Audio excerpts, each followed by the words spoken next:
हमारे प्रधानमंत्री वहाँ पे वो गाना गा रहे कौन सिक्सर में जो एनडीए में वो क्या क्या गाना गाए, कोई लहंगा रिमोट से उठा रहा है, कोई रिंकिया का पापा है। जमीन पे युवाओं को कटोरा देने का काम किए हैं। आज तक पूरा मिला के 1 करोड़ नहीं दे पाए, जो बिहार में देने की बातें हो रही है। तभी ब्राजीलियन मॉडल हमारे यहाँ हिंदुस्तान में वोट डाल दे रहा है। वो भारतीय जनता पार्टी नहीं, वो ब्राजीलियन जनता पार्टी है। वहाँ के लोग दबे हुए हैं, वो चाहते हैं कि जिसका खाया उसी का बजाएंगे। जंगल राज है, बलात्कार हो रहा है, रेप हो रहा है। या तो समाज के लोग कैसे चूटियां काटी गई, मूत का छिड़काव उन पे किया गया। वहाँ की जो वर्तमान सत्ता थी वो पलटने जा रही है और तेजस्वी सरकार बनने जा रही है। युवा बदलाव चाहता है, बिहार भी बदलाव चाहता है। तेजस्वी यादव को अब की बार पूरी तरीके से लाने जा रहे हैं बिहार की जनता, बिहार के नौजवान जो कहते हैं उत्तर प्रदेश में अमृतकाल है, सबसे बड़ा जंगल राज्य उत्तर प्रदेश है।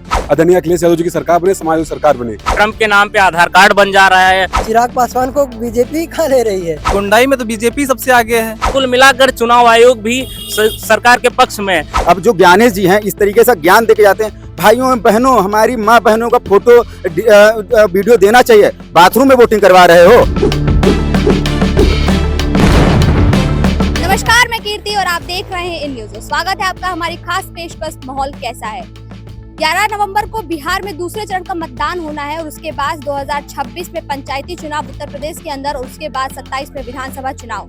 और इन चुनावों को सबसे ज्यादा अगर कोई प्रभावित करता है तो वो है युवा। और यहाँ पर हमारे साथ तमाम युवा मौजूद हैं। आज हम इनसे बात करेंगे और जानेंगे कि युवाओं की पहली पसंद क्या है और युवा किन मुद्दों को ध्यान में रख के वोट डाल रहे हैं और ये युवा क्या सोचते हैं कि बिहार में कौन आने वाला है और साथ ही उत्तर प्रदेश में किसका राज होगा। भाई, क्या नाम है आपका? हमारा नाम तौकील गाजी है। क्या लगता है कि बिहार में क्या हो रहा है और क्या बिहार में जो बदलाव होगा या नहीं होगा उसका क्या उत्तर प्रदेश में असर पड़ेगा और उत्तर प्रदेश का युवा क्या चाहता है? देखिए, उत्तर प्रदेश, चूंकि मैं उत्तर प्रदेश से ही हूँ, जिस कैंपस में आप खड़ी हैं उत्तर प्रदेश का ही कैंपस है।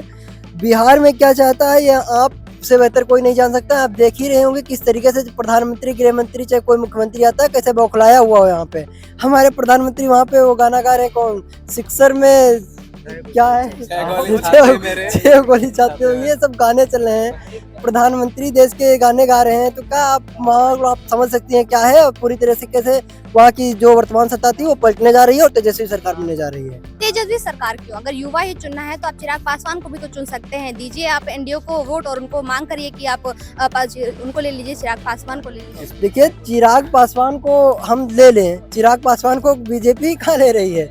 कहाँ उनको चेहरा दिखा रही है? चेहरा तो नीतीश जी हैं।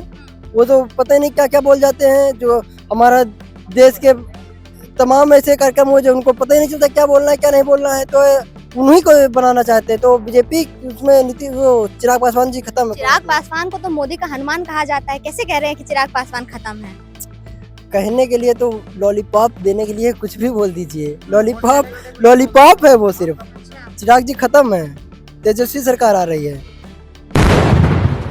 क्या लगता है क्या हो रहा है बिहार में, क्या हो रहा है और उत्तर प्रदेश की जनता और युवा खासकर क्या चाहते हैं? युवा बदलाव चाहता है, बिहार भी बदलाव चाहता है। आप देख लिए 20 साल के जंगल राज को बता रहे हैं। दिन दहाड़े विधानसभा चुनाव में हत्याएं हो रही है, लोगों को जबरिया वोट देने से रोका जा रहा है, जगह जगह पत्थर और ब्लेड फाड़े जा रहे हैं, बोले जा रहे हैं, प्रत्याशी मार खा रहे हैं। किसी ने नहीं दिखाया। एक उप मुख्यमंत्री जो है वो एक एमएलसी के ऊपर ये दावा कर रहा है दारूबाज है, और वो जाके 1 घंटे में पुलिस शासन तंत्र के सामने अपनी जांच दिखाता है तो सुनने आता है।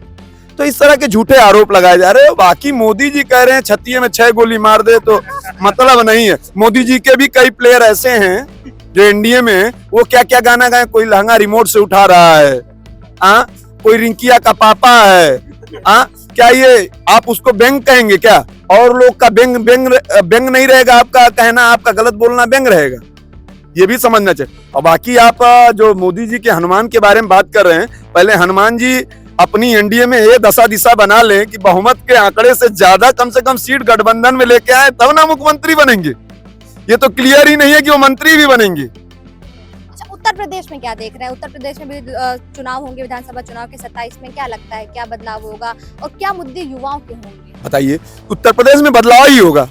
आप मुद्दे बता रही हैं, स्वास्थ्य बदहाल है। माननीय हमारे ब्रजेश पाठक जी, अगर आपको लगता होगा स्वास्थ्य मंत्री उत्तर प्रदेश सरकार है, तो मैं आपको बता दूं कि स्वास्थ्य मंत्री उत्तर प्रदेश सरकार नहीं हो, स्वास्थ्य मंत्री लखनऊ के हैं, खाली लखनऊ जिले के। स्वास्थ्य मंत्री, उसमें भी कई लोग कई जगह संस्थानें आती हैं, वहाँ पे व्यवस्थाएं नहीं है। वो तो निकल पड़ते हैं सुबह सुबह दौरे पर देखने, मैं तो कह रहा जांच हूँ, करने। हम तो कह रहा हूँ कि कैमरा और रील का जमाना है। आप यहाँ से निकले, देखिए सफाई नहीं होती, मोदी जी झाड़ू नहीं लगाते हैं, साफ जगह पे झाड़ू लगाते हैं, थोड़ी और साफ करते हैं। मोदी जी का झाड़ू अभियान नहीं देखा है क्या? मोदी जी ने कहा है कि जो गांधी जी का चश्मा है ना, ये 2 चश्मे, जिसमें जहाँ स्वच्छ लिखा है, यहाँ लिखा है स्वच्छ, लिखा है भारत। जहाँ स्वच्छ है वो भारत नहीं है, और जो भारत है वहाँ स्वच्छ नहीं है। उन्होंने ये संदेश देने की कोशिश की। गांधी जी को बदनाम भी किया जा रहा है। बताइए। कह रहे हैं कि मोदी जी गांधी जी को बदनाम कर रहे हैं, क्या वाकई गांधी जी को बदनाम कर रहे हैं या उनके मार्गदर्शनों पर चल रहे हैं? वो तो कह रहे हैं गांधी जी हमारे मार्गदर्शक हैं, हम उनके हिसाब से चलते हैं। मैम, अगर सूत काटने से, अगर आप ये बता रही हैं गांधी जी को बदनाम नहीं, सूत काटने से 2 दिन सूत काटने, और कम से कम आप ये भी बता रहे हैं स्वदेशी स्वदेशी स्वदेशी, अरे कम से कम आपके राजनेता भी तो स्वदेशी पहनने चाहिए। आप बताइए, टॉमी हिलफिगर से लेके बड़े बड़े ब्रांड आपके लोग पहने, अरमानी, एक्सचेंज, ये स्वदेशी है? अडानी की कंपनी है क्या? नीरव मोदी जी की कंपनी है क्या? नीरव मोदी कहाँ है? या बताइए, शिक्षा के मंदिर में आप बैठ के कर रही हैं, शिक्षा के मंदिर में बैठे में कितने भ्रष्टाचार है शिक्षा में? अब बताइए, एनईपी न्यू एजुकेशन पॉलिसी के रूल के हिसाब से ओल्ड में था, जिस कोर्स की फीस 6,000 थी, आज 18,000 कर दी गई। ट्यूशन फीस और फलान फीस, धमाक के फीस के नाम पे लेके इतनी वसूली हो रही है। किसी एक ने बोला, आप एक गरीब परिवार का बच्चा 6,000 रुपए में साल भर पढ़ता था, आज 18 करके 2 बार वसूला जा रहा है सेमेस्टर के नाम पे। सेमेस्टर प्रणाली के नाम पे क्या, हर 2 महीने में परीक्षा करवा दे रहे हैं। आप उतनी क्लासेस ही नहीं चल रही हैं, अटेंडेंस के नाम पे उत्पीड़न कर रहे हैं बच्चों का। अब तो वो कह रहे हैं, सरकार कह रही है और प्रदेश सरकार भी कह रही है कि शिक्षा व्यवस्था को सुदृढ़ करा जाएगा, क्योंकि युवा अगर है तभी हमारा भविष्य है। जब वो बिहार के अंदर 20 साल से शिक्षा व्यवस्था बेहतर नहीं कर सके और 10 साल की दिल्ली 30 साल, मतलब 3 साल के अंदर कोई रोजगार के नाम पे काम नहीं किए हैं, युवाओं के नाम पे काम नहीं किए हैं, तो बिहार पूरी तरीके से बदलाव चाहता है। और बिहार की जनता ने ठाना है कि जो रोजगार की बात करेगा, रोजगार की बात करने वाले तेजस्वी यादव हैं, तो तेजस्वी यादव को अब की बार पूरी तरीके से लाने जा रहे हैं बिहार की जनता, बिहार के नौजवान। और यूपी में किसे लाना चाहते हैं? यूपी में नौजवान, भाई बाबा जी की सरकार चल रही है कितने साल से? 10 साल से चल रही है। 10 साल पूरे होने वाले हैं बाबा जी की सरकार के, 15 साल पूरे होने वाले हैं बाबा जी की सरकार के, और 11 साल देश के गवर्नमेंट के पूरे होने वाले हैं। देश के प्रधानमंत्री ने हर साल रोजगार की 2 करोड़ रोजगार के लिए वादा किया था। भाई कोई रोजगार, कोई युवा को रोजगार तो मिल नहीं रहा है। ये पत्र तो आए दिन बांटते हैं, कहाँ जा रहे हैं फिर वो सब? कहीं तो नौकरी मिल रही है। वो जमीन पे नहीं है, जमीन पे युवाओं को कुछ नहीं मिल रहा है, जमीन पे युवाओं को कटोरा देने का काम किए हैं। मैं आपको बताना चाहता हूँ, यूपी के युवाओं ने पूरी तरीके से मन बना चुका कि बदलाव आएगा और 2027 में समाजवादी पार्टी की सरकार आने जा रही है। कह रहे यूपी के युवाओं ने मन बना लिया है। क्या मुद्दे हैं यूपी के युवाओं के जिन पर उन्होंने मन बनाया है और वो परिवर्तन की बात कर रहे हैं? देखिए, सबसे बड़ा मुद्दा है रोजगार। बिहार में देखिए, एनडीए सरकार ये वादा कर रही है कि हम 2 करोड़ रोजगार देंगे, बल्कि बिहार की जनसंख्या 12 करोड़ के आसपास है, और यहाँ उत्तर प्रदेश जिसकी जनसंख्या 28 करोड़ से ज्यादा है, यहाँ पे आप महीने में एक पूरे 5 साल 8 साल आपको इधर हो गए उत्तर प्रदेश में, केंद्र में हो गए आपको 12 साल, आप तक पूरा मिला के 1 करोड़ नहीं दे पाए, जो बिहार में देने की बातें हो रही है। और बिहार में भी क्यों देने की बात हो रही है? क्योंकि जब सिंहासन खिसक चुका है, कुछ बचा नहीं है हाथ में, जब पता है सब एक तरफ से तेजस्वी यादव कोट पड़ रहा है, मगर महागठबंधन की सरकार आ रही है, तो नए नए हथकंडे अपनाए जा रहे हैं, नए नए लाए जा रहे हैं नियम कि हम ये देंगे। आप देखिए, चुनाव से पहले जब 6 महीने पहले आचार संहिता लग जाती है, उसके बाद चुनाव होने से 1 महीने पहले एक मुख्यमंत्री एक प्रदेश में 10-10 हजार रुपए औरतों को बांट दिए जाते हैं। ये क्या चुनाव आयोग इसको नहीं देख रहा है? लेकिन कुल मिलाकर चुनाव आयोग भी सरकार के पक्ष में है और सरकार का ही काम कर रही है। मैं तो कहूँगा, चुनाव आयोग की आप बात कर रहे हैं, चुनाव आयोग ने अभी पिछले दिनों प्रेस कॉन्फ्रेंस की, उन्होंने कहा कि पूरा चुनाव प्रक्रिया पारदर्शी तरीके से होगी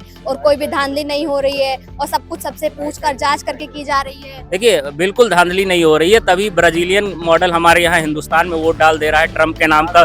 ट्रम्प के नाम पे आधार कार्ड बन जा रहा है और पता नहीं क्या क्या, एक एक घर से 70-70 वोटर निकाल आ रहे हैं। अब ये तो ज्ञानेश कुमार जी ही बताएंगे कि कहाँ से पारदर्शिता है, कहाँ नहीं है। और बिहार में एनडीए की सरकार है, वहाँ पर एक मुख्यमंत्री को जब कुछ विकास नहीं कर रहे हैं, उनको अपने ही गांव में घुसने नहीं दिया जा रहा है, तो एक नया मुद्दा ला रहे हैं कि यहाँ का प्रशासन काम नहीं कर रहा है, यहाँ का प्रशासन कमजोर है। मैं तो जानना चाहता हूँ कि 20 साल से प्रशासन सत्ता सब कुछ आपके हाथ में है, वो एसपी खराब है या आपकी नीतियां खराब है कि आप वहाँ उस गांव में घुसने नहीं पा आपने रहे। ब्राजीलियन महिला की बात की तो उस महिला की तरफ से भी आया है, बात सामने आई है और वीडियो भी उसने जारी करके कहा है कि हमारी तस्वीर का गलत इस्तेमाल किया गया है, ना मैं यहाँ रहती हूँ ना मैं वोट देती हूँ, ये जो भी दिखाया जा रहा है गलत दिखाया जा रहा है। उन्होंने तो राहुल गांधी पर ही वो इल्जाम लगा दिए। एक बात बताएं, जो वो महिला इतना ब्राजील में फेमस नहीं हुई जितना कि इंडिया में फेमस हो गई, पहली बात।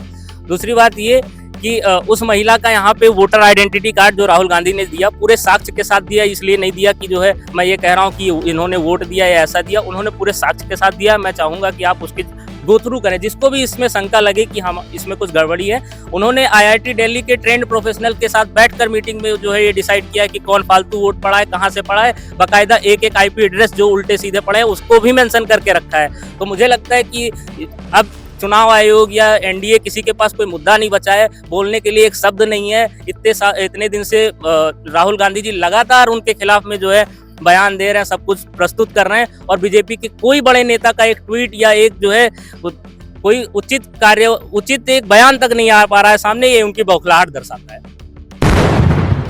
ये कह रहे हैं बीजेपी के कोई भी बड़े नेता, एनडीए के कोई भी बड़े नेता कोई जवाब नहीं दे रहा है, चाहे गृह मंत्री हो, चाहे प्रधानमंत्री हो, चाहे हमारे मुख्यमंत्री हो योगी आदित्यनाथ। ये सब लोग जब बिहार गए तो उन्होंने दावा किया कि हम जीतेंगे। वो कह तो यही रहे कि विपक्ष चाहे जितने हथकंडे अपना ले, हम जीतेंगे क्योंकि जनता हमारे साथ है। क्या जनता वाकई उनके साथ है? देखिए, सबसे पहले तो आप उसका नाम सही से लीजिए।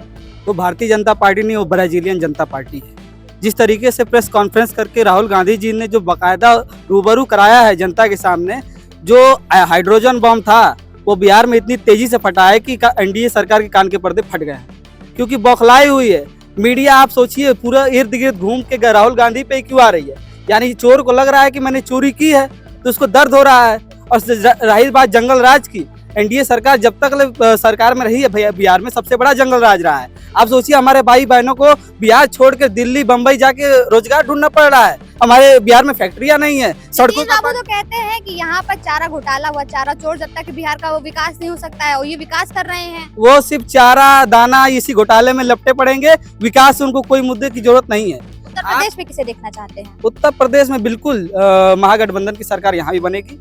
और जो दलितों पे अत्याचार हुआ है, चाहे हरिओम वाल्मीकि हो, चाहे CGI के ऊपर जूता चला हो, चाहे एक दलित को मंदिर में पेशाब करवा चटवाया गया, ऐसी तमाम मुद्दे हैं जो दलितों का अत्याचार लगातार उत्तर प्रदेश में भी देखने को मिला है। जो कहते हैं उत्तर प्रदेश में अमृतकाल है, सबसे बड़ा जंगल राज उत्तर प्रदेश है। महिलाएं बाहर रोड पे घूम नहीं पा रही हैं। हमारे विश्वविद्यालय की लगातार बच्चे फॉर्म भरते हैं छात्रवृत्ति उनके पास नहीं आ पा रही है। बताइए, एक बच्चा जो सिर्फ छात्रवृत्ति के सहारे टिक कर अपनी पढ़ाई करता है, उसको अचानक पता चलता है कि छात्रवृत्ति नहीं आ रही है, वो अपना पढ़ाई रोक के आधार रोजगार के लिए अवसर ढूंढता है और रोजगार भी नहीं मिल पा रहा है। तो ये सरकार तो अपना बजट लाती है और युवाओं के लिए बहुत बड़ा बजट आता है, उसमें शिक्षा को लेकर पिछले साल भी यूपी स्कॉलरशिप का 22 करोड़ का बजट आया था। लेकिन उत्तर प्रदेश की धरती पर लखनऊ विश्वविद्यालय है, यहाँ 3500 ऐसे फॉर्म थे जो यहाँ से फॉरवर्ड नहीं किए गए थे। यहाँ से लगातार सब बच्चा जाता समाज कल्याण अधिकारी के पास, वहां से उसको भेज दिया जाता था, इधर उधर टहलाया जाता था, लेकिन उसकी स्कॉलरशिप नहीं आई और स्कॉलरशिप के न तरह उसे अपनी पढ़ाई छोड़नी पड़ी। और यही उत्तर प्रदेश का विश्वविद्यालय है जहाँ पे रेगुलर से ज्यादा सेल्फ फाइनेंस कोर्स हैं। क्योंकि तो अधिकारियों की गलती हुई कि सरकार की गलती हुई? क्या अधिकारी किसके हैं? सरकार के कहने पे तो चल रहे हैं, सारे अधिकारी के सरकार के कहने पे चल रहे हैं। बिहार में भी जो चुनाव हो रहा है, आप बिहार के जो अधिकारी हैं उनको नहीं ला रहे हैं, आप गुजरात से अधिकारी ला रहे हैं, चुनाव में बैठा रहे हैं। तो क्या साबित करना चाह रहे हैं? साबित तो आपकी मिली भगत है ना। आप 2000 से ऊपर ट्रक ड्राइवरों को गांधी मैदान में उसको बंद कर दे रहे हैं, जबकि आप जान रहे हैं कि ट्रक ड्राइवर कहाँ वोट करेंगे। आप जान रहे हैं सब मुद्दों को। तो ये सब मुद्दे नहीं चलेंगे। इस बार मजबूती तौर पे महागठबंधन की सरकार बन रही है। मजबूती तौर पर अल्पसंख्यक, दलित, पिछड़े, महिलाओं के जो अत्याचार हुए हैं उनको देखते हुए इस बार सरकार महागठबंधन की बन रही है। आपसे मैं जानना चाहूंगी कि उत्तर प्रदेश में युवाओं का मूड क्या है? आपके तमाम साथी जो है वो कह रहे हैं कि सरकार कोई काम नहीं कर रही है। क्या वाकई सरकार कोई काम नहीं कर रही है? जी, सरकार काम नहीं कर रही, क्योंकि आप पिछले 10 साल का आंकड़ा अगर उठाकर देखेंगे उसमें लगभग ऐसा कोई पेपर नहीं हुआ जो लीक ना हुआ। उसके अलावा एक संत हैं अभद्राचार्य जी, उन्होंने एक बयान दिया था कि हमारे जो चेला है उसे वो बना दिया जाए, सचिवालय में एक अधिकारी बना दिया, उसे बना दिया गया। उसके अलावा जो शासन व्यवस्था की बात करूंगा, कल परसों में एक लड़की का रेप हुआ है, 7th क्लास की लड़की का लखनऊ में रेप हुआ है, गैंग रेप हुआ है। तो ये सुविधा यहाँ ये महिलाओं की सुरक्षा है। और गुजरात, आप बिहार के इलेक्शन की बात करें, यूपी में तो जंगल राज पूरी तरीके से चल रहा है। कि जिस दिन भारत देश की विश्व की चौथी जीडीपी होना था, उसी दिन शायद गोरखपुर के हॉस्पिटल में एक महिला ने जमीन पे बच्चे को जन्म दिया था। तो ये चौथी जीडीपी बनी है। और उसके अलावा जब आप बिहार इलेक्शन की बात करें, ये सभी लोग कह रहे हैं, मैं भी चाहता हूँ ऐसा कि इंडिया गठबंधन की सरकार बने, लेकिन नहीं बन पाएगी। क्यों नहीं बन पाएगी? इसका कारण ये है कि जुलाई से लेकर सितंबर तक लगभग 70,000 करोड़ रुपए जनता पे खर्च किए गए हैं। वहाँ की जो 94 लाख परिवार हैं बिहार के, वो 6,000 तक ही पैसे कमाते हैं, मतलब 6,000 से ऊपर नहीं कमाते हैं। उसके अलावा जो 82 लाख परिवार हैं, वो 10,000 तक कमाते हैं। 2100 करोड़ का बजट इशू करके एकदम महिलाओं के खाते में 10,000 डाल दिया। जहाँ की जनसंख्या 64.73% जनसंख्या 10,000 से कम कमाती हो, वहाँ उस घर में एकदम 10,000 रुपये आ जाएगा। और हम यहाँ जो संस्कृति बहुत पुरानी संस्कृति चल रही है और ये सामंतवादी लोग हैं, तो वहाँ के लोग दबे हुए हैं, वो चाहते हैं कि जिसका खाया उसी का बजाएंगे, तो इसीलिए इसका असर पड़ेगा। उसके अलावा आपने कहा जिसका खाया उसी का बजाएंगे, तो अगर एक उदाहरण लिया जाए अयोध्या का, लोग तो ये भी कहते थे ना कि अयोध्या में राम को लाए हैं तो हम इनको लेकर आएंगे, और ये नारा तो बीजेपी की तरफ से भी बहुत चला था, लेकिन हुआ तो नहीं। तो ऐसा आप कैसे कह सकते हैं कि जनता जिसका खाएगी उसी को देगी? क्या पता कुछ और ही चल रहा है उनके मन में। आपको एक बात बताऊं कि उसके बाद राहुल गांधी ने एक प्रेस कॉन्फ्रेंस की थी वोट चोरी का, और उन्होंने इल्जाम लगाया थी बहुत बड़े स्तर पर वोट चोरी। इतनी वोट चोरी होने के बावजूद भी वो 243 सीट जीत गए। तो आप अयोध्या की बात कर रही हैं, अयोध्या में उसके बाद उन्होंने विधायकी की सीट तो जीती ही ली ना, पुलिस लगा के। उन्हें उम्मीद नहीं थी इस बात की कि वो हार जाएंगे। अगर उन्हें उम्मीद होती तो बनारस की तरह वो जीत लेते। बनारस में भी तो 2 चरण तक मोदी जी पीछे चले हैं ना, उसके बाद जीते हैं। तो इसी तरीके पूरे देश में, और अभी जो हाइड्रोजन में आया, सब लोग कह रहे हैं कि मोदी जी ने विकास नहीं किया। मुझे तो बहुत विकास दिखाई दे रहा। देखिए, इंटरनेशनल लोग इंडिया में वोट डालने आ रहे हैं, वो भी एक बूथ पे नहीं, 2-2, 3-3 बूथों पे वोट डालने आ रहे हैं। और इतना विकास है कि इतना छोटा कर दिया सब कुछ कि एक कमरे में 500 लोग रह रहे हैं। विकास ही नहीं दिख रहा लोगों को। एक कमरे में 500 लोग रहे हैं, अलग अलग इतना वो सौहार्दता बढ़ गई है कि एक घर में 4-4 धर्मों के लोग, 4-4 जातियों के ले रहे हैं। जहाँ मुँह रखने पर गोली मार दी जाती है, वहाँ एक कमरे में 4 जातियों के लोग रह रहे हैं, 4-4 परिवार रहे हैं। जिस कमरे में 4 लोग सीधे सीधे लेट नहीं सकते, वहाँ 400 लोग रह रहे हैं। तो और अभी जो हाइड्रोजन बम आया है, और उसका असर बिहार पे इसलिए नहीं पड़ेगा क्योंकि बिहार की वोटर लिस्ट पहले बन चुकी है, और जो वोटर लिस्ट बन चुकी है, इसका जो खुलासा है वो बाद में करेंगे। और लोग कहते हैं कि कोर्ट का रास्ता अपनाएं। कोर्ट के रास्ते का उदाहरण मैं गोरखपुर का एक उदाहरण देना चाहूँगा। गोरखपुर में एक ये हुआ था, योगी आदित्यनाथ जी ने थर्ड जेंडर व्यक्ति को खड़ा कर दिया था, और वहाँ हमारे संविधान में कोई भी ऐसा प्रावधान नहीं है कि थर्ड जेंडर इलेक्शन में खड़ा हो सके। डीएम ने सोचा कि उन्हें नहीं खड़े होने देंगे, वो नहीं, नामांकन रद्द कर देंगे। उनका नामांकन रद्द, उनकी औकात नहीं नामांकन रद्द। इतने पूरे एरिया के वो आ गए, वहाँ थर्ड जेंडर के लोग आ गए, उन्हें नामांकन करना पड़ा और वो जीत गया वहाँ। उसके बाद 5 साल तक उसने मेयर बना, वहाँ की सरकार चलाई उसने वहाँ गोरखपुर में। उसके बाद 1 साल बाद जब उसकी सरकार चली, अगली बार जब इलेक्शन हार गया, तब कोर्ट का फैसला है कि चुनाव निरस्त किया जाए। इसी तरीके से अगर मोदी जी वोट चोरी से प्रधानमंत्री बने हैं, अगर बिहार में वोट चोरी से, हरियाणा, महाराष्ट्र में वोट चोरी से लोग मुख्यमंत्री बने हैं, 10 साल बाद फैसला आ जाएगा, जब तो घोटाले सारे हो चुके होंगे, तो उसमें इसका कोई फायदा रह जाएगा इस बात। कोर्ट तो बार बार कहती है कि अगर आपको लग रहा है वोट चोरी हो रही है तो कोर्ट आइए, कोर्ट का दरवाजा खटखटाइए। चुनाव आयोग ही कहता है कि जाइए आप कोर्ट जाइए, केस करिए, तो क्यों नहीं जा रहा है विपक्ष? चुनाव आयोग का जो चयन है उसका आपने एक प्रक्रिया देखो। इससे पहले जो चुनाव आयोग का चयन होता था उसमें CGI होता था, 2 वो लोग अपोजिट, एक लीडर आप अपोजिशन होता था और एक लोग प्रधानमंत्री की तरफ से होते थे। अब 2 लोग वही हो गए हैं और एक बचा है, तो 3 लोग अब चूज करते, अब 2 ही लोग चूज करते हैं। तो इसकी जो प्रक्रिया में बदलाव किया गया था वो इसीलिए किया गया था कि ढोल एक ही तरफ से बने। अब जो ज्ञानेश जी हैं, इस तरीके से ज्ञान देके जाते हैं, भाइयों बहनों, हमारी माँ बहनों का फोटो वीडियो देना चाहिए, बाथरूम में वोटिंग करवा रहे हो। यहाँ लोग कैसे कपड़े पहन के जा रहे हैं, बिना कपड़े पहन के जा रहे हैं, ये भी तो मुद्दा बनेगा ना। और आप एक चीज नोटिस करेंगे, जब ज्ञानेश जी के पास जवाब नहीं होता है, उनके साथ में 2 लोग और इलेक्शन कमिश्नर बैठते हैं। तो जब ये अपना प्रेस कॉन्फ्रेंस कर रहे हैं तो उनकी बॉडी लैंग्वेज अगर आप साइकोलॉजिकल तौर पे देखेंगे तो वो भी उनकी बात से सहमत नहीं होते। उनके हाथ कहीं इधर चलेंगे, कहीं इधर चलेंगे, वो भी सहमत नहीं होते, क्योंकि इतने बाहियात जवाब देते हैं। हमारे जैसे लोग जो IAS क्वालिफाई करते हैं, यार ये तो बेवकूफ व्यक्ति है, वो राइट साइड से बज रहे, राइट साइड मतलब RSS की तरफ से ही केवल बैटिंग कर रहे हैं। क्योंकि ये जो जिसकी जितनी स्क्रिप्ट है, ये सब RSS नागपुर के मंदिर उसमें बनती है, जो गोडसे का एक मंदिर है वहाँ से बन के आती है। गोडसे को पूजने वाले लोग हैं, ये कहाँ अम्बेडकर के संविधान को मानेंगे? इन्होंने तो संविधान का ही विरोध किया, तिरंगे का विरोध किया। जिनको अपना झंडा, जिनको तिरंगे से नफरत है, अपना झंडा प्यारा है, गांधी का हत्यारा भी आंखों का तारा है। सॉरी, जिसे एक बात और मैं कहना चाहूँगा, इनके बज़्म के बाहर भी एक दुनिया है मेरे हुजूर, बड़ा जुर्म है ये बेखबरी। तो इसी तरीके से मैं कहना चाहूँगा, मैं चाहता हूँ बिहार में बदलाव हो, लेकिन बदलाव नहीं हो पाएगा क्योंकि 70,000 करोड़ रुपए उन्होंने खर्च किए हैं। उसके अलावा अभी जब गोबर फेंका गया तो कह रहे हैं कि इनको जंगल राज चला, गोली मार देंगे। जहाँ आप गोली मारने की बात करेंगे ऑन मीडिया तो लोग डरेंगे ना वहाँ के आपसे।